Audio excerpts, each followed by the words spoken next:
Po'y sama-samang manalangin para po sa ating pag-aaral ng salita ng Diyos, ang Diyos ang maglangis sa kanyang mga banal na salita. Dakila't mapagpala naming Ama Diyos na makapangyarihan sa lahat. Diyos na may likha ng langit at ng lupa. Mahal na Panginoon, magandang umaga po sa iyo, Diyos. Minsan pa sa oras na ito, through the leading prayer for beloved Honorable Pastor, anoint us, Lord. Mahal na Panginoon, buksan mo ang aming puso, aming pangunawa sa mga salita mo na aming mapapakinggan. Batid mo ang pangangailangan ng aming mga kaluluwa, aming spiritual na pangangailangan. Magyang paglingkod sa kanang akin. Lord, wala po akong magagawa. Anoint thy words, there is Jesus. Put thy words in my mouth. Through the leading prayer for beloved Honorable Pastor, sama-sama naming sinasaway, ginagapos ang lahat ng demonyong pag-alinlangan, hadlangawat na lang ng kaaway, cast out right now, and by the perfect darkness in Jesus' name. Amen and amen. Amen and amen. Hallelujah. Praise the Lord. Praise the Lord. Ating po munang palakpakan ang ating mahal na Panginoon. Praise the Lord. Yung malakas na palakpak ating ibigay sa ating buhay na Diyos. Purihin at lawal natin po ang dakila at banal na pangalan ng ating mahal na Panginoon.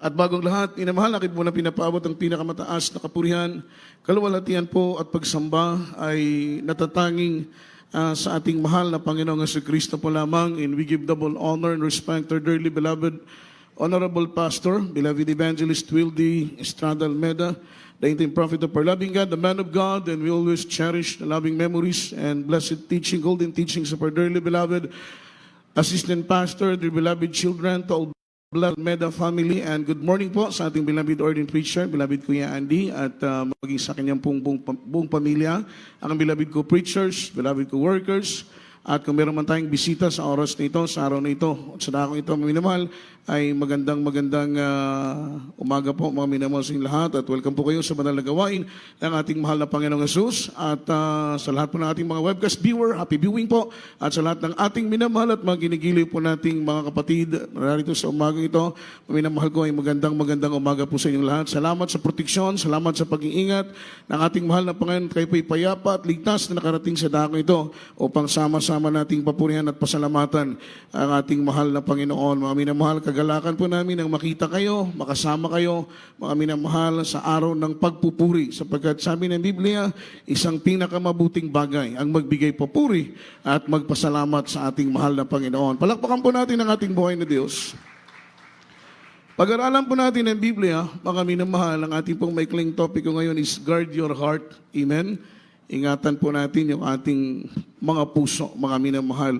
At alam po ninyo, sa usapin po, mga minamahal, if we want revival, sapagkat bilang Kristiyano, yung highlight ng ating paglilingkod, mga minamahal ko, ay yung revival na spiritual. Amen?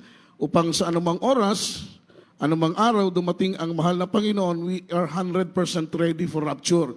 Kaya pinagsusumikapan po natin na sa ating paglilingkod ay palagi po nating nararanasan yung salitang revival. Palakpakan po natin ang ating mahal na Panginoon. At alam po ninyo, kung ninanais po natin na maranasan yung revival na nagmumula sa ating mahal na Panginoong Jesucristo, magsisimula po muna tayo sa ating mga puso. Dahil hindi po natin pwedeng maranasan yung salitang revival sa buhay natin kung hindi po naka-align ang puso natin sa ating mahal na Panginoon. Amen po ba? Palakpakan natin ang ating mahal na Panginoon. Kaya nga po, mga minamahal, before natin maranasan yung salitang revival, mga minamahal, kailangan na atin po munang mga minamahal at tiyakin na ang puso natin ay naka-align sa ating mahal na Panginoon, mga minamahal, upang madali po nating maramdaman yung kapuspusan, yung kapunuan ng banal na Espiritu ng ating mahal na Panginoon. Kailangan ang puso natin ay nasa tamang lugar. Amen? Kailangan ang puso natin, mga minamahal, ay matiyak natin na nasa panig ng ating pinakamamahal na Panginoong Jesucristo. Kagaya po yan, mga minamahal ko, ng magkakabit tayo ng gulong sa isang motor. Kapag magkabit po tayo ng gulong sa isang motor at hindi po maganda ang ka-align, maayos ang ka-align ng gulong, ang takbo ng motor ay hindi po balanse. Alam po yan, mga minamahal ko, ng may mga motor. Amen? Ikabit mo yung sidecar sa isang single na motor. Kapag hindi po maganda yung ka-align, mga minamahal, or kakabit ng sidecar sa single na motor, hindi po balanse, mga minamahal ko, ang takbo. Amen? Pwede po itong mga minamahal, gigewang-gewang, mga minamahal, hindi maayos yung takbo ng motor, mga minamahal. Kaya, ganun po, mga minamahal, ang buhay natin. Kapag hindi po tayo naka-align sa mahal na Panginoon, hindi po nasa insaktong lugar ang puso natin, hindi nasa tamang lugar ang puso natin, ang buhay natin ay hindi po balanse. Amen? Magulo, komplikado ang buhay natin, hindi po balanse ang buhay natin. Once na ang puso natin ay hindi naka-align. So we need to make it sure. Everybody shout, praise the Lord. Sa ating pagpapatuloy, we need to make it sure na ang puso natin ay naka-align sa mahal na Panginoon. We need to make it sure na ang puso natin ay nasa tamang lugar. Kasi not unless ng puso natin ay nasa tamang lugar, naka-align sa mahal na Panginoon, hinding-hindi natin mararanasan yung salitang revival sa puso natin. Which is, napaka-importante nun sa paglilingkod natin sa mahal na Panginoon. Dahil yung pagdating ng mahal na Panginoon, pwede pong mag-take place ang rapture. Amen? Pwedeng mangyari bukas, pwedeng mangyari sa makalawa, pwedeng mangyari sa susunod na panahon. Lalong-lalo na po ang mundo na ating ginagalawan ay napaka-komplikado na. Amen? Napakagulo na ng mundo na ating ginagalawan. Maari pong mag-take place ang rapture. Kaya nga po, sabi ng Biblia, mapalad yaong alipin na madatnan ng Panginoon na gumagawa ng mga bagay na iyon. Ibig sabihin, yung alipin na gumaganap sa kanyang kalooban, dumating man anong oras, anong araw, anong panahon, ang kanilang dakilang tagapagligtas, wala tayong ipapangamba dahil alam natin ang puso natin ay nasa tamang lugar. Alam natin ang puso natin ay naka-align sa Diyos. Everybody shout, praise the Lord. Kasi masasayang, mga minamahal ko, yung lahat ng ating pinaghirapan. Start from the very beginning na naglingkod tayo sa mahal na Panginoon. Yung mga gastos natin, yung effort natin, yung pagpapagal natin, yung mga ginawa natin, di ba? Sayang lang kung pagdating ng rapture ay hindi tayo madala, hindi tayo madagit sa araw ng pagdagit. Sayang yung pagpapagal natin. Amen? Mag-expect ka ng langit, mag-expect ka na ikaw ay lulutang sa ere dahil sabi ng Biblia, sasalubungin natin ang mahal na Panginoon sa alapaap at ang unang babangon ay ang mga patay sa salubong sa Panginoon, pangalawa ang mga buhay. Kaya nga po mga minamahal, at that time, excited tayong mangyari yan. Amen po ba? Dahil yan po yung ating pinaka-aasam-asam, kaya tayo nagsusumikap. Amen. Kaya tayo nagpapagal. Kaya tayo gumagawa sa abot ng ating makakaya para mapaglingkuran, maluwalhati ang mahal na Panginoon. Dahil asam ng ating kaluluwa na sa araw ng pagdating ng ating mahal na Panginoon, mga minamahal, isa tayo na dalhin ng Panginoon sa kanyang kaharian. Katulad ng kanyang ipinangako, ang sabi ng Panginoon, babalik ako at kukunin ko kayo sapagkat kung nasaan ako ay naroon din naman kayo. Doon po natin mararanasan yung walang katapusang kapayapaan, kagalakan sa piling ng ating mahal na Panginoon. Dito sa lupa, may peace of mind na tayo, may peace of heart na tayo, may kapayapaan na tayo, may kagalakan na tayo, mga minamahal. Pero partially lamang po itong mga blessing. Yung fulfillment ng blessing na ipinangako ng mahal na Panginoon kapag tayo po ay naroon na sa piling ng ating mahal na Panginoon. So start from the heart. Kailangan magsimula tayo sa mga puso natin. Kagaya ng sinabi ko, tiyakin natin ang puso natin ay mga minamahal nasa tamang lugar. Amen? Tiyakin natin ang puso natin ay naka-align pa rin ngayon. Kaya nga po, sabi ng Biblia, let us examine mga minamahal ourselves. Palagi nating suriin. Amen? Suriin ang sarili natin. Ano man ang status natin sa gawain ng mahal na Panginoon, ano man ang ginagampanan natin sa gawain ng Diyos, preacher ka man, manggagawa ka man, mag-aawit ka man, ordinaryo ka man kapatiran, mga minamahal, obligado tayo na palaging suriin ang puso natin. Amen? Di ba mayroong tinatawag na dinadiagnose, mga minamahal? Sinusuri yung kanilang kondisyong pisikal? Ganon din po yung spiritual natin. Kailangan, mga minamahal, palagi nating suriin. Lord, naka-align pa ba ako sa'yo? Yung puso ko ba, mahal na Panginoon, nasa tama pa bang lugar? Di ba? Kailangan magtanong tayo ng ganoong mga tanong para mga minamahal, matiyak natin kung ang puso natin ay nasa kamay pa ba ng Diyos, nasa presensya pa ba ng ating mahal na Panginoon. Meron po tayong pag-aaralan, mga minamahal. Jeremiah chapter 17 verse 9. Basahin po muna natin, mga minamahal ko, ang talatang ito. Praise God. Jeremiah chapter 17 verse 9. Kindly. Libro sa Jeremias, Kapitulo 17, versikulo 9. Ang kasing-kasing malimbungon labaw sa tanang mga butang, ug hilabihan gayud pagkadautan, kinsa may makasusi niini. Amen. Amen. Kinsa may makasusi niini. In the following verse, sa verse 10, ang sabi ng Biblia, mga minamahal, and the Lord searched the heart, mga minamahal, and the Lord searched the heart. Yung makasusi, yung makasuri lang, mga minamahal, makaririp lang, makaarok lang ng puso natin. Walang iba, kundi ang ating pinakamamahal na Panginoong Jesucristo. Hindi yan maririp, hindi yan maarok, hindi yan malaman. Mga minamahal ko ng kapatid mo, ng kaibigan mo, o sino mang kasama mo sa pananampalataya, tanging ang mahal na Panginoon lang ang nakakaalam sa kondisyon ng puso mo. Tanging ang Diyos lang ang nakakaalam sa kalagayan ng puso mo. Sabi ng Biblia, the heart is deceitful above all things. Yung puso ay mangdaraya sa lahat ng bagay, not only deceitful, sabi ng Biblia, but that is desperately wicked. Mga minamahal, ubod ng sama ang puso ng tao. Sabi ng Tagalog, ang puso ay mangdaraya ng higit kaysa lahat ng bagay at totoong masama, mga minamahal, sinong makakaalam? Ang mahal na Panginoon lang. Amen? Kaya makita mo, mga minamahal, ang isang bata, kahit hindi mo yan turuan na maging masama, magsinungaling, magmura, mangdaya, manlamang. Ang bata na yan, mga minamahal, habang lumalaki ay natututong mangdaya. Bakit po, mga minamahal, nature sa puso ng tao, sabi ng Biblia, ang puso ng tao ay, mga minamahal, mangdaraya sa lahat ng bagay. That is deceitful above all things, mga minamahal. And then desperately wicked, totoong masama ang puso ng tao. Kaya makita mo, kapag hindi mo mag-intervene ang mahal na Panginoon sa buhay ng tao, dili manginlabot ang Diyos sa kinabuhi sa tao. Ang tao, mga minamahal, rest assured, na kapag siya'y mamatay, ang kaluluwa niya itatapon sa impyerno. Kapag hindi mag-intervene ang Diyos sa buhay ng tao, ang tao ay tiyak ang kapahamakan, impyerno, mainit na apoy sa impyerno kung saan naroon ang apoy na hindi namamatay at uod na hindi namamatay. May katiyakan, amen? Kapag hindi mag-intervene ang Diyos. Kaya nga po, mga minamahal, kailangan ng tao ang salita ng Diyos.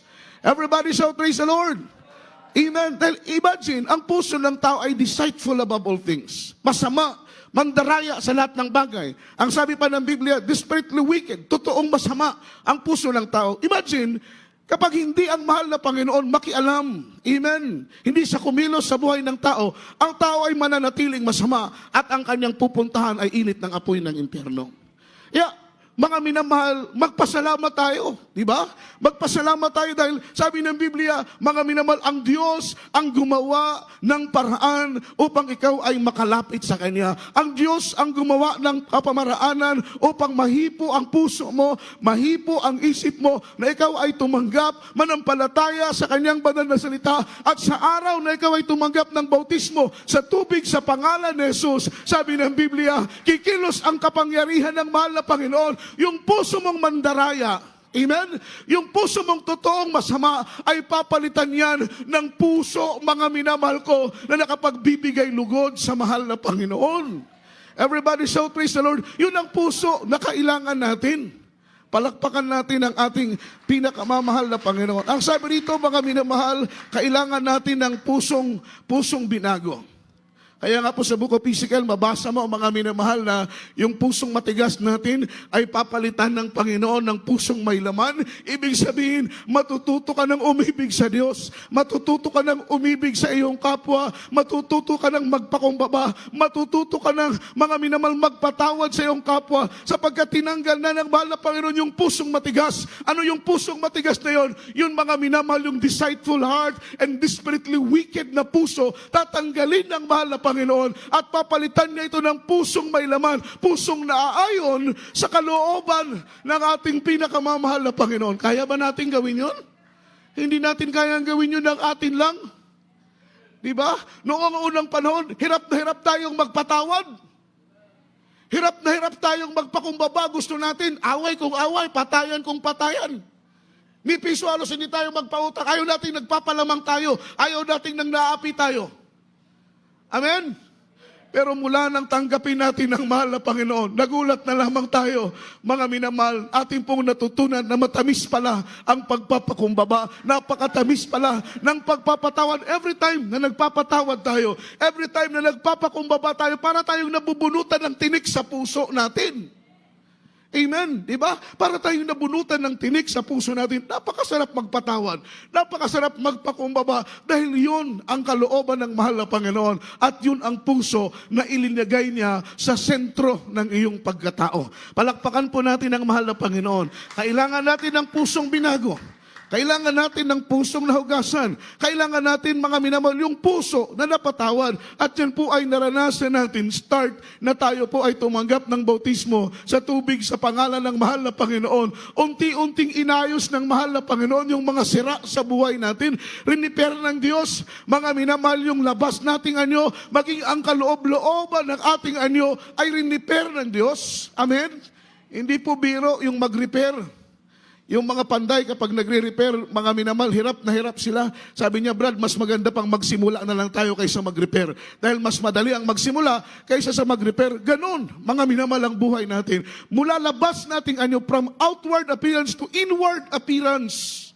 Grabe yung pagtutuwid, grabe yung mga minamahal, repair ng Diyos, grabe yung pag-aayos ng mahal na Panginoon. Hanggang ngayon, amen? Hanggang ngayon, inaayos tayo ng Diyos. Hanggang ngayon, trinatransform tayo, rinireforma tayo ng ating mahal na Panginoon. Dahil nais ng Diyos, sa araw ng kanyang banal na pagdating, mga minamahal, matiyak na tayo po ay karapat-dapat na maging tagapagmana ng buhay na walang hanggang. Palakpakan po natin ang ating mahal na Panginoon. Ang sabi po rito, mga minamahal, pagdating po sa physically, emotionally, at saka, mga minamahal, spiritually, palaging issue yung puso. Diba? Palaging issue ang puso, mga minamahal, sa physical mong katawan. Kapag ang puso mo ay nababalot ng kolesterol. Amen. Paglipas ng panahon, patay kang bata ka. Diba? E pag matanda ka, patay kang matanda ka. Amen.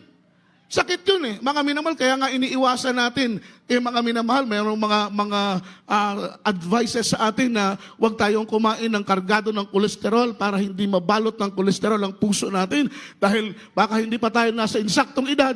Tayo po, mga minamahal ko, ay maninigas na, mga minamahal, may stroke na. Kaya pinapaiwas po sa atin yung mga ganyang uri ng pagkain. Di ba? Physically involved din ang puso. Emotionally, kapag ikaw ay nasasaktan, mga minamahal, hanggang sa iyong spiritual, ganun din po, mga minamahal, napakahirap maramdaman ng presensya ng mahal na Panginoon kapag hindi naka-align ang puso mo sa Diyos. Kapag wala sa tamang lugar ang puso mo, hirap na hirap kang maramdaman ang presensya ng Panginoon. Matatapos na lang ang gawain. Puspos na yung iba. Mga minamahal, grabe ng pagluha, grabe ng kapuspusan ng banal na presensya ng mahal na Panginoon. Pero magtataka ka, mga minamahal, ikaw matatapos na lang ang gawain. Hindi mo pa nararamdaman ang presensya ng mahal na Panginoon. Dapat mag-question na tayo yan. Mga minamahal, matatapos na lang ang gawain, hindi mo pa nararamdaman ang presensya ng mahal na Panginoon. Samantalang ang ibang Kristiyano, mga minamahal, punong-puno na ng presensya ng umaapaw na. Yung presensya ng Diyos, umaapaw na. Yung kagalakan ng mahal na Panginoon, ikaw, mga minamahal, matatapos na lang ang gawain, hindi mo pa nararamdaman ang presensya ng mahal na Panginoon. Merong question dyan, dapat magtanong ka na, Lord, bakit ganito ang paglilingkod ko? Take note, wala sa Diyos ang problema, wala sa Diyos ang problema. Ang problema palaging nagmumula sa atin. Ang problema palaging nagmumula sa iyo. Sa Diyos walang problema. Linatag na ng Diyos ang lahat. Ginawa na ng Diyos ang lahat. Mga minamahal, ang gusto lang ng mahal na Panginoon, makipag-cooperate ka. Mga minamahal, you need to submit, you need to surrender. Mga minamahal, sa kalooban ng ating pinakamamahal na Panginoon. Palakpakan po natin ang ating mahal na Panginoon. Everybody shout, praise the Lord. Meron pong problema dyan, mga minamahal. Una, pag-aralan po natin, Revelation chapter 3, verse 16, the problem of confusing heart. Yung problema, mga minamahal ko, yung nadudulot na problema sa pusong litong-lito, sa pusong nalilito, mga minamahal. Basahin po natin from the book of Revelation chapter 3, verse 16, the church of Laodicea, mga minamahal. Praise the Lord. Din sa libro sa Pinadayag, Kapitulo 3, versikulo 16 hangtod 15 hangtod 16. Nasayod ako sa imong mga nabuhat, nga ikaw, dili mabugnaw o dili usab mainit. kung mabugnaw ka pa o unta o mainit. 16. O kay ikaw daga ang man lamang, dili mabugnaw o dili usab mainit, isuka ko ikaw gikan sa akong baba. Amen. Amen. Everybody shout praise the Lord. Everybody say amen. Mga minamalang sabi rito, 3 verse 16, kaya sapagkat ikaw ay malahininga at hindi ka mainit o hindi ka man malamig, isusuka kita sa aking bibig. Ito po yung pusong mga minamahal, litong-lito. Pusong nalilito, di ba? Hindi siya malamig. Amen. Hindi rin siya mainit. Siya po ay tinatawag na sabi ng Biblia na malahininga. Ibig sabihin, ito po yung pusong mga minamahal nalilito. Hindi ka malamig, hindi mo alam nga sa sarili mo kung malamig ka ba o mainit ka. Hindi mo alam kung mainit ka ba o malamig ka. Diba? Ibig sabihin, yung puso mo, mga minamahal ko, ay nakukonfuse. Ikaw ay nalilito, hindi mo alam kung anong spiritual status mo. Ni ikaw, hindi mo alam kung anong spiritual standing mo. Malamig ba ako o mainit ba ako? Diba? Mainit ba ako o malamig ba ako? Ni ikaw, hindi mo alam kung anong spiritual status mo. Hindi mo alam kung anong spiritual standing mo. You have confusing heart. Meron kang puso, mga minamahal ko, na nalilito. Everybody shout praise the Lord. Kaya nga po, mga minamahal, sabi ng Biblia, heart is deceitful above all things. Diba? Mandaraya yung puso natin. Mga minamahal, it is desperately wicked. Tayo po'y nagsimula sa ganong talata. At ang sabi ng banal na Biblia, mga minamahal, hindi mo alam kung ikaw ay mainit, kagaya ng Church of Laodicea, hindi nila alam, mga minamahal, kung sila ay mainit. Sabi ng Malapo, hindi ka mainit, hindi ka malamig, ikaw ay maligam-gam lang, malahininga ka lang. Sabi ng Biblia, mga minamahal, sabi ng salita ng ating mahal na Panginoon, mga minamahal ko, sa verse 16, ikaw ay isusuka ng ating mahal na Panginoon. Ganon po ka bigat ang mangyayari once na hindi tayo, mga minamahal, manatili, mga minamahal, sa kainitan sa paglilingkod sa ating pinakamamahal na Panginoong Jesucristo. Palakpakan po natin ang ating mahal na Panginoon. Ito po yung Kristiyanong mga minamahal, nakakalito. Ni ang pastor, ni ang preacher, nalilito sa atin kung tayo ba'y mainit o tayo ba'y malamig. Di ba? Minsan, may mga ganong Kristiyano, dadalo ba ako o hindi? Pag ganun ang isip mo, dadalo ba ako o hindi? Amen? Yung puso mo, yan ay pusong litong-litok. You have confusing heart. Meron kang puso na nalilito dahil iniisip mo pa, linggo, maganang linggo, Lord, dadalo ba ako o hindi? Di ba? Amen? Anong tawag doon? Mga minamahal, hindi nakaset up yung puso mo. Pag ikaw ay, ang puso mo ay nakaset up, nasa tamang lugar, hindi mo na kailangan pang mag-isip. Sabado pa lang ng gabi, nakahanda ka na, nakagaya ka na. Pagkalinggo ng umaga, ikaw ay dadalo sa gawain ng mahal na Panginoon. Dahil alam mo, mga minamahal, na ang puso mo ay umaapaw ang kagalakan kapag nakakasunod ka sa kalooban ng ating mahal na Panginoon. Nabubusog ang iyong kaluluwa. Kagaya ng mahal na Panginoon, tinanong siya ng mga apostoles, Panginoon, nandito ang pagkain. Sabi ng mahal na Panginoon, busog ako, kumain na ako. Sabi ng apostoles, mahal na Panginoon, hindi ka namin nakitang kumain. Ang sabi ng mahal na Panginoon, ang aking pagkain ay ang pagsunod ko sa kalooban ng aking Ama. Amen? Ang pagkain ko ay ang pagsunod sa kalooban ng aking Ama. Ganoon din po tayo every time na tayo po'y sumusunod kung ano ang kalooban ng Diyos. Mararamdaman natin na nabubusog. Mga minamahal ko, ang ating mga kaluluwa. Palakpakan natin ang ating mahal na Panginoon. Di ba? Hindi mo na kailangan pang magtanong, Lord, dadalo ba ako o hindi? Dadalo ba ako o hindi? Mga minamahal, hindi ka pa matured na Kristiyano. Dahil yung matured na Kristiyano, yung Kristiyanong mga minamahal naka-align ng puso niya sa Diyos, yung Kristiyanong nasa tamang lugar ang kanyang puso, hindi ka na magtatanong kung dadalo ka ba o hindi. Amen? Alam mo na, mga minamahal, nakaset up na yung puso mo. Araw ng linggo ngayon, araw ng Miyerkules ngayon, araw ng linggo ngayon, pupurihin ko ang Diyos, luluwalhatiin ko ang Diyos, pasasalamatan ko ang Diyos, itataas ko ang kanyang dakila at banal na pangalan dahil mabuti ang Diyos sa buhay ko. Utang ko sa Diyos ang buhay ko. Amen? Yun ang motivation mo. Mamomotivate ka kapag ganun ang mentalidad, ganun ang laman ng isip mo, ng puso mo. Nautang ko sa Diyos ang lahat ng bagay. Kung ano ako ngayon, kung ano ang kalagayan ko ngayon, kung ano ang sitwasyon ko ngayon, kung anong pagpapala na tinatamasa ko ngayon, lahat ng ito ay utang ko sa mahal na Panginoon. Kailangan kong sundin. ang kanyang kalooban. No need to question na, di ba? Amen. Palakpakan po natin ang mahal na Panginoon. Minsan nagtatanong ka pa, mga minamahal, magpapagamit ba ako o hindi? Amen, magpapagamit ba ako o hindi? Mga minamahal, you have confusing heart. Meron kang pusong nalilito, hindi nakaalay ng puso mo. Which is, ng pagpapagamit sa gawain ng Panginoon ay isang mabuting bagay sa harapan ng ating mahal na Panginoon. Alam po ninyo, mga minamahal, we are God's pleasers. Hindi tayo tagapagbigay lugod, aliw sa tao. Hindi tayo kumakanta. Hindi tayo tumutugtog. Hindi tayo nangangaral dito, mga minamahal, para lang mag-perform, aliwin ang tao, no? Mga minamahal, lahat ng ito'y ginagawa natin unang-una dahil iniibig natin ang Diyos. Pangalawa, kailangan nating gampanan ang pagkatawag sa atin ng ating mahal na Panginoon. Amen? No need to question na, Lord, magpapagamit ba ako o hindi?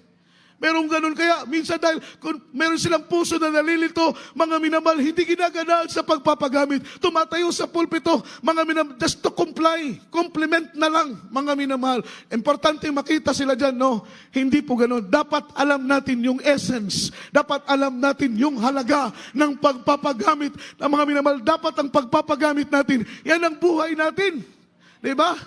Amen. Everybody shout, praise the Lord. Everybody say amen. Dapat dyan tayo masaya dahil gumagawa tayo para sa ating pinakamamahal na Panginoon. Palakpakan po natin ang ating buhay na Diyos. Diba? Napakasaya kapag ginagamit tayo. Sino ba tayo para gamitin ng Diyos? Sino ba ako? Para tumayo sa pulpitong ito, mangaral, magsalita ng kabutihan ng mahal na Panginoon. Sino ba ako para gamitin ng Diyos? Sino ba kayo para gamitin kayo ng mahal na Panginoon? Mga minamahal, isipin nyo, dati-rati mga basura lang tayo. Pero hindi na tayo basura ngayon. Basura pa ba tayo ngayon? Ha? Hindi na tayo basura ngayon. Dati-rati, basura tayo. Dati-rati, basahan tayo. Pero ngayon, hindi na tayo basahan dahil lininis na nga tayo ng Diyos eh. Meron pa bang basahan na nilinis na ng Diyos? Wala na. Dati-rati, basahan tayo, ipinapamukha, wag na wag nating kalilimutan yan. Dahil yan ang nagpapamukha sa atin. Mga minamahal na wala tayong magagawa kung wala ang mahal na Panginoon. Wag mong kalimutan na basahan ka lang noon. Huwag mong kalimutan, mga minamahal ko, na marumi ka noon. Huwag mong kakalimutan na basura ka lang noon. Na pinulot ka ng mahal na Panginoon. Lininisan ka ng Diyos. Hinugasan ka ng mahal na Panginoon upang ikaw ay magamit niya para sa kanyang kapurihan at para sa kanyang kaluwalhatian. Diba? Pag yan ang naka-set up sa isip mo, sa puso mo, hindi mo na tatanungin pang sarili mo, magpapagamit pa ba ako o hindi na? Amen. Palakpakan po natin ang mahal na Panginoon. Meron pang isang tanong. Nagtatanong ang kapatiran, mga minamahal, magbibigay ba ako o hindi? Magbibigay ba ako o hindi? Dapat pa bang itanong yan? Everybody shout, praise the Lord. Sabi ng banal na Biblia, mga minamahal, he that knoweth, mga minamahal, what is good, and doeth it not, for him it is sin. Ang sinumang nakakaalam ng mabuti at ang mabuting bagay na kanyang nalalaman ay hindi niya ginagawa, ito'y nagiging kasalanan sa kanya. Ang pagdalo ay mabuti, ang pagpapagamit ay mabuti, ang pagbibigay ay mabuti. Mga minamahal, yung mabubuting bagay na yan, kapag hindi mo ginagawa, ikaw ay nagkakasala, nakakalabag ka sa kalooban ng ating mahal na Panginoon. Everybody shout, praise the Lord. Everybody say amen. Di ba? Nakakatakot, mga minamahal. Siyempre, pagdating sa pagbibigay, mga minamahal, yan po ang puso ng gawain. Mapaparalisa ang gawain kapag walang pagbibigay. Yung ibang mga matured nga na Kristiyano, naghahanap pa kung saan sila pwedeng makatulong, di ba? Merong mga matured na Kristiyano na, saan kaya ako pwedeng magbigay? Saan kaya ako pwedeng makatulong? Magbigay ako sa pledges, magbigay ako ng aking igapo, magbigay ako ng aking special offering, magbigay ako ng sacrificial giving ko, magbigay ako ng first fruit ko, mga minamahal, sa gawain ng mahal na Panginoon. Lahat po yan ay tinuturo namin dito. Hindi po kami lumalabas sa Biblia. That is biblical. Yung sacrificial giving, yung pledges, mga minamahal, yung first fruit, yung tithes and love offering, that is written all in the Bible. Hindi po kami pwedeng magturo dito, lalabas sa Biblia. Yang lahat ay kalooban ng ating mahal na Panginoon. Amen? Siyempre, pag nakaset up ang puso mo, number one priority mo ay pagsunod kung ano ang kalooban ng ating pinakamamahal na Panginoong Hesukristo. Palakpakan po natin ang mahal na Panginoon. Mga minamahal, yun po ang ipag-pray natin, Lord, Kung ang puso ko ay nalilito sa pagpapagamit sa iyo, mahal na Panginoon, kung ang puso ko ay nalilito sa mga bagay-bagay sa paglilingkod ko sa iyo, o ang puso ko ay nalilito sa bahagi ng pagbibigay, kung tutulong ba ako o hindi, kung magbibigay ba ako o hindi, ipanalangin mo na, Lord, i-align mo ang puso ko. Ilagay mo sa tamang lugar, Lord, yung puso ko, upang hindi ako malito, bagkus ako ay tumalima palagi at sumunod palagi kung ano ang iyong banal at dakilang kalooban. Palakpakan natin ang Panginoon. Sundan po natin ang talata, mga minamahal, from the book of Isaiah, Hosea chapter 10 verse 12. Aklat ng Hosea, kapitulo 10, versikulo 12. Libro sa Osias, kapitulo 10, versikulo 12. Magapugas kamo alang sa inyong kaugalingon diha sa pagkamatarong, mag-ani kamo sumala sa kalulot sa Dios, dugmukan ninyo ang inyong wala matamni nga yuta, kay panahon na sa pagpangita sa Ginoo hangtod nga siya muani ug magpaulan sa pagkamatarong nga naha kaninyo. Amen. Kaili po sa screen yung ano natin, Hosea chapter 10 verse 12. Ang sabi po rito, mga minamahal, sa Tagalog, maghasik kayo sa inyong sarili sa katwiran, magsipaggapas kayo ayon sa kaawaan, bungkalin ninyo ang inyong pinabayaang bukirin, sapagkat panahon ng hanapin ng Panginoon hanggang na siya'y dumating at magdadala ng katuwiran sa inyo. Sa English, mga minamahal, sow to yourself in righteousness, reap in mercy, break up your fallow ground. Amen?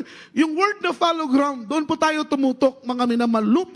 Lupang matigas. Ibig sabihin ng fallow ground, lupang tigang, lupang matigas, mga minamahal. Amen? Kaya yung ating pong mga minamahal pinag-aaralan, ito po ay patungkol, mga minamahal, problem of having hardened heart. Problem of having callous heart, mga minamahal. Yung word na callous, ibig sabihin kalyo, mga minamahal ko sa Tagalog. Kapag ikaw ay trabaho ng trabaho, kumakapal yung kalyo mo, mga minamahal ko sa kamay, pag humawa ka ng matitigas na bagay, mga minamahal, hindi mo na maramdaman yung sakit. Namamanhid na lang po yan, pero wala na po ang sakit. Dahil po, mga minamahal, makapal na ang kalyo. Ibig sabihin, pagdating sa puso, meron pong pusong matigas.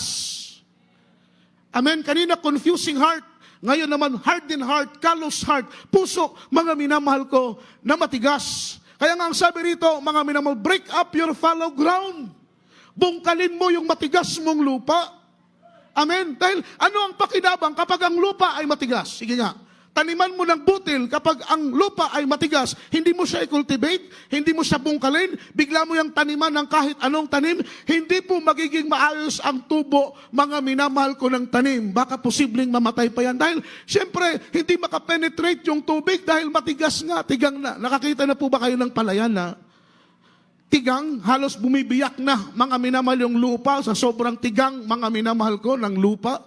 Sa sobrang init ng araw, bumibiyak na yung lupa dahil mga minamahal, tigang na nga, matigas na nga. Ganon din po, mga minamahal, sa puso natin. Kapag magtanim ka ng butil, mga minamahal, sa lupang matigas, lupang tigang, hindi na po yan tutubo ng maayos. Ni ang tubig hindi makapenetrate. Ganon din po ang puso natin kapag matigas. Na kahit anong pangangaral, kahit anong ganda ng preaching, kahit anong ganda ng bersikulo, kahit mga minamahal, gaano kaganda ang pagtuturo sa atin, dahil ang puso natin ay matigang na, halos mga minamahal, binabaliwala na natin yung pangangaral ng salita ng ating pinakamamahal na Panginoon. Yun po yung pinakamabigat na problema ng isang Kristiyano. Everybody shout, praise the Lord. Kaya nga po ang turo sa atin, para madaling taniman ito ng butil, mapenetrate ito ng tubig, lumago ng maayos ang tanim, kailangan, mga minamahal, ang lupa na yan ay bungkalin natin. Palakpakan po natin ang ating mahal na Panginoon. Para maramdaman natin yung revival, kailangan natin tanggalin, alisin yung matitigas na bahagi sa puso natin. Mga minamahal, yun po yung una nating gagawin. Ang sabi pa nga, yung matigas na puso, nasasaktan ito sa tuwing pangangaral ng salita ng mahal na Panginoon. Sa una, nasasaktan kapag may nangangaral ng salita. Malaking bagay yan. Blessing yan kapag nasasaktan ka sa preaching. Amen. Amen. Huwag po kayong matakot, huwag po kayong mangamba. Kung napapangaralan kayo ng masasakit na mga pananalita at nasasaktan kayo, pagpapala pa yan, pagpapala pa po yan dahil hindi pa po matigas ang puso natin. Dahil yung matigas na puso, hindi na yan nakakaramdam ng sakit. Hindi ka na masaktan kahit anong preaching, kahit anong turo, anong pangaral. Hindi ka na masaktan. Pero pag nasasaktan ka pa, kapatid, ng salita ng mahal na Panginoon, malaking blessing pa yan. Ibig sabihin, may kapangyarihan pa ang salita ng Panginoon makakilos, makapenetrate sa kaloob-looban ng iyong puso. Palakpakan natin ang ating mahal na Panginoon. Everybody shout, praise the Lord. Ang problema lang, ang iba, nasasaktan pa ng salita ng mahal na Panginoon, pero ini-ignore. Amen? Ibig sabihin, dahil meron pong dalawang bagay kapag mangaral tayo ng salita ng mahal na Panginoon. Yung iba dyan, kaya hindi tinatamaan dahil magaling umilag. Amen? Kaya hindi tinatamaan, magaling umilag eh. Everybody shout, praise the Lord. Meron namang iba Kristiyano na tinatamaan ng salita ng mahal na Panginoon, pero hindi sila willing na mag-submit, hindi sila willing sumurrender sa salita ng mahal na Panginoon upang sundin ang kalooban ng mahal na Panginoon. Kaya, ang nangyayari, ini-ignore nila yung turo, ini-ignore nila yung paalala, ini-ignore nila yung pagsaway, ini-ignore nila yung mga minamal pagpapaliwanag sa salita ng mahal na Panginoon, hanggang yung kanilang attitude as Kristiyano, nagiging habitual na po, mga minamahal, nakasanayan na nila na ganoon, preaching time, kumakain, preaching time, nasa loob ng kwarto, preaching time, mga minamahal, natutulog, preaching time nasa labas, preaching time namamasyal. Di ba? Everybody shout, praise the Lord. Preaching time nagsi-cellphone, preaching time business ang nasa isip. Amen. Kaya kahit anong pangangaral ng salita ng ating mahal na Panginoon, dahil ang puso natin ay matigas-tigang, hindi makapenetrate yung salita ng ating pinakamamahal na Panginoong Jesucristo. Everybody shout, praise the Lord. Everybody say amen. Mga minamahal, wala na po yung sinasabing conviction ng salita ng mahal na Panginoon. Yung Kristiyanong mga minamahal, nakaset up ang puso sa Diyos. Yung Kristiyanong nasa tamang lugar ang kanyang puso. Kapag makarinig yan ng salita ng mahal na Panginoon, para po yung bata na palaging uhaw sa gatas, mga minamahal ko ng kanyang ina. Sabi ng Biblia, maging halintulad kayo sa isang bata na palaging uhaw sa gatas ng kanyang ina. Ibig sabihin tayong mga anak ng mahal na Panginoon, dapat lang na palagi tayong sabik sa salita ng mahal na Panginoon kung papaano ang bata ay palaging uhaw sa gatas. Mga minamahal ko ng kanyang ina, purihin ang mahal na Panginoon. Everybody shout, praise the Lord. Kapag naka-align ang puso mo, nasa tamang lugar ang puso mo, mga minamahal, madali kang makonvict ng salita ng mahal na Panginoon. Diba? Napupuspos ka lagi, binubulay-bulay mo, Lord. Maraming salamat sa salita mo. Salamat sa mga tao na ginamit mo. Salamat sa mga preacher, sa mga mangaral na nangangaral ng iyong salita. Walang pagod na isinisigaw ang katotohanan patungkol sa iyong banal at dakilang kalooban. Amen? Nagpapasalamat ka, Lord. Salamat sa salita mo. Itinutuwid mo kami. Tinuturuan mo kami, mahal na Panginoon. Dahil wala tayong may tatago sa salita ng Diyos. Meron tayong kapatiran sa dako ng Tacloban. Nangangaral yung preacher. Mga minamahal, nagagalit siya sa preacher dahil pinatatamaan daw siya. No, mga minamahal, wala kaming interest na gano'n, patamaan kayo. Amen? Nangangaral kami rito kung ano ang ipinuturo sa amin ng mahal na Panginoon. And then ang Diyos ang nakakaalam kung ano ang buhay nyo. Sa tingin ninyo, masasaktan ba kayo kung wala kayong ginagawa? Masasaktan ba kayo kung mga minamahal hindi kayo lumalabag sa kalooban ng Diyos? Wala kayong sakit na mararamdaman dahil ang buhay nyo ay naka-align sa kalooban ng ating pinakamamahal na Panginoong Jesus. Purihin ang Diyos! Hallelujah! Kapag naka-align ang puso mo, nangaral siya, pinangaralan, galit siya sa preacher dahil tinabaan siya. Ang ginawa niya, pumunta ng Cebu. Dahil akala niya, mga minamahal dun sa Cebu, hindi siya tatamaan. Nagugulat siya. Every time na nagpipreach ang preacher, tinatamaan pa rin siya. Ang sabi niya, siguro yung ordering preacher ng Tacloban tumawag sa Cebu. Sinabi yung kahinaan ko, para walihan ako dito. Amen? Pumunta na naman siya ng Maynila. Pagdating doon sa Maynila, bilabid mamadirang nangangaral. Beloved assistant pastor, mga minamahal, gulat na gulat siya. Kahit doon sa Maynila, hinahabol siya ng kasalanan niya. Sabi ng Biblia, sin will find you out. Hindi mo pwedeng takasan ang kahinaan mo. Hindi mo pwedeng takasan ang kasalanan mo. Ang salita ng mahal na Panginoon, ang siyang may kapangyarihan upang durugin ang ating kahinaan at durugin ang ating kasalanan. Salita ng ating mahal na Panginoon. Palakpakan po natin ang ating buhay na Diyos. Everybody shout, praise the Lord. Amen. Hindi na makapenetrate yung salita ng mahal na Panginoon. Dahil matigas na ang puso mo, grabing puspusan na rito sa salita ng mahal na Panginoon. Nabibless na ang iba, mga minamahal sa salita ng mahal na Panginoon. Ikaw parang wala ka pa rin nararamdaman. Manhid pa rin ang puso mo, mga minamahal. Hindi mo pa rin maramdaman ang presensya ng mahal na Panginoon. Kailangan mo nang magtanong, mga minamahal ko, sa sarili mo, gaano ba ako kalayo sa mahal na Panginoon? Dahil kapag hindi mo mararamdaman ang presensya ng Diyos, it means malayo ka na sa Diyos. Ilang milya na ang layo mo, ilang di pa na ang layo mo sa mahal na Panginoon, ilang kilometro na ang layo mo sa mahal na Panginoon. Di ba nakakatakot? Dahil ang Diyos kailanman, hindi siya lumalayo sa tao. Ang sabi pa nga ng mahal na Panginoon, manumbalik kayo sa akin at ako'y manunumbalik sa inyo. Ang Diyos, mga minamahal, He is superior above all things. Amen. Sa Diyos, hari ng mga hari, alam naman siya ang unang babalik sa atin. Sino ka? Sino tayo, mga minamahal, para, Lord, ikaw ang unang makiusap ka sa akin, Lord. Makiusap ka sa akin na bumalik ako sa iyo. No, mga minamahal, ang mahal na Panginoon, He is the Lord of Lords, the King of Kings, the superior, mga minamahal, Diyos siya, mga minamahal ng lahat ng bagay. Hindi siya, mga minamahal, ang lalapit sa iyo para bumalik ka. Ikaw ang manunumbalik sa Kanya. Sabi ng mahal na Panginoon, return unto me and I will return unto you. Manumbalik kayo sa akin at ako'y manunumbalik sa inyo. Kapag nararamdaman mo na malayo ka na, isang buwan hindi mo nararamdaman yung presensya ng Diyos, malayo ka na yan. Isang linggo, Miyerkules, Biyernes, Linggo, dadalo ka, hindi mo maramdaman yung presensya ng Diyos. Aabutin ng isang buwan, hindi mo pa rin nararamdaman ang presensya ng Diyos. Aabutin ng isang taon, ilang buwan, napakalayo mo na sa mahal na Panginoon. Dapat mabahala ka na. Kami, mga minamahal, ewan ko lang sa inyo, ang inyong abang likod kapag hindi ko maramdaman ang presensya ng Diyos. Tanong na ako ng tanong sa sarili ko kung saan ako nagkulang, Lord.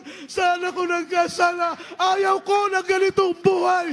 Ayaw ko ng ganitong paglilingkod. Narito nga ako palagi sa iyong banal na gawain. Ngunit hindi ko naman nararamdaman ang presensya mo. Everybody, so praise the Lord. Aanin natin yung mga nagdaang araw, tinuod ni Anto, dasig ta. So on, revive ta palagi.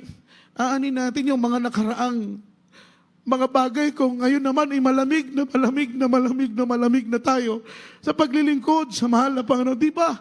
Nakakatakot yun, mga minamahal. Baka bumalik ka, mahal na Panginoon, na ikaw ay nanlalamig. Tiyak na bagay, hindi ka masasama ng rapture. Sa oras nito, mga minamahal, lumapit tayong lahat sa banal na paanan ng Diyos. Ipanalangin natin, Lord, i-align mo ang puso namin. Umawit po tayo sa mahal na Panginoon. Tayo po'y lumuhod. At tayo po'y umawit sa mahal na Panginoon. Diba? Mahirap kapag ang puso mo'y nalilito, Lord, susunod ba ako sa iyo o hindi? Magpapagamit ba ako, mahal na Panginoon, o hindi? Dadalo ba ako o hindi? Magbibigay ba ako, Lord, o hindi na lang? Yung puso mo, kapatid, nalilito. Tinatamaan ka ng salita ng mahal na Panginoon, ngunit binabaliwala mo. Ang puso mo ay matigas. Hindi yan naayon sa kalooban ng mahal na Panginoon.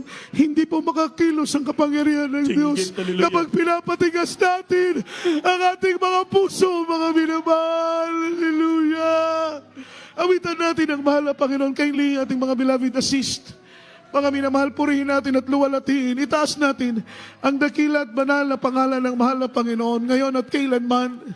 Awitan natin ang awit na ito, mga minamahal. I-offer natin sa Diyos ang awitin ito habang pinipresent natin ang sarili natin. Ikaw lang ang nakakaalam sa sarili mo. Ikaw lang, kapatid, ang nakakaalam ng kalagayan mo espiritual. Alam mo kung malapit ka sa Diyos. Alam mo rin kung malayo ka na sa mahal na Panginoon. And then, kung alam mo nang malayo ka sa Diyos, palaging nakabuka, mga minamahal, ang mga kamay ng Diyos. Nakaunat palagi ang kamay ng Diyos sa pagtanggap sa atin.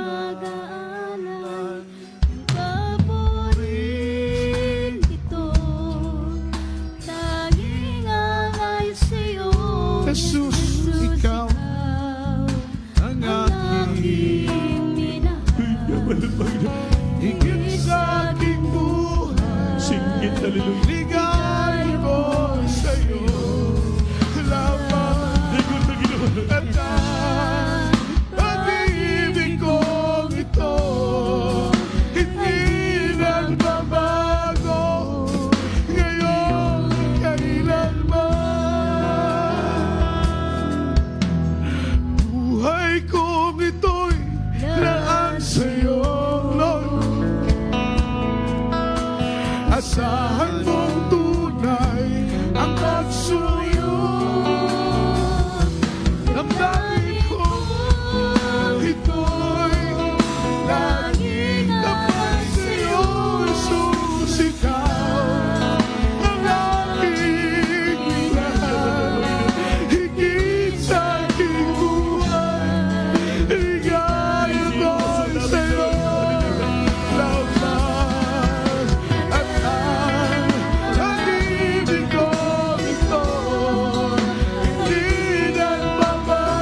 Purihin ka, mahal na Panginoon.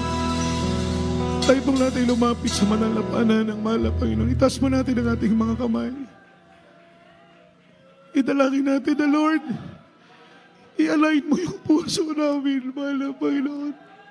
Ilagay mo sa tamang lugar ang puso namin, mahal na Panginoon. Yung puso na walang pag-aalinlangan, mga minamahal. Yung puso na hindi nalilito.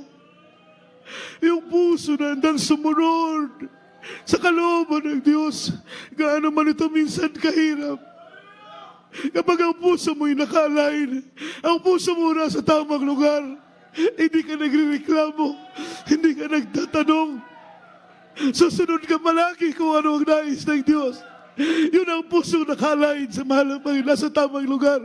Kagaya kay Abraham, napakabigat ng utos ng mahal ng Panginoon, ibigay niya, ialay niya, alay na sasunugin ang kanyang anak. Si Abraham, dahil ang puso niya ay nakaalay sa Diyos, hindi siya nagtanong at nag-alinlangan. Dahil gusto niya maluwalhati palagi ang Panginoon, mapaluguran palagi ang Diyos. Tayo po'y manalangin, mapagpala naming Ama sa langit.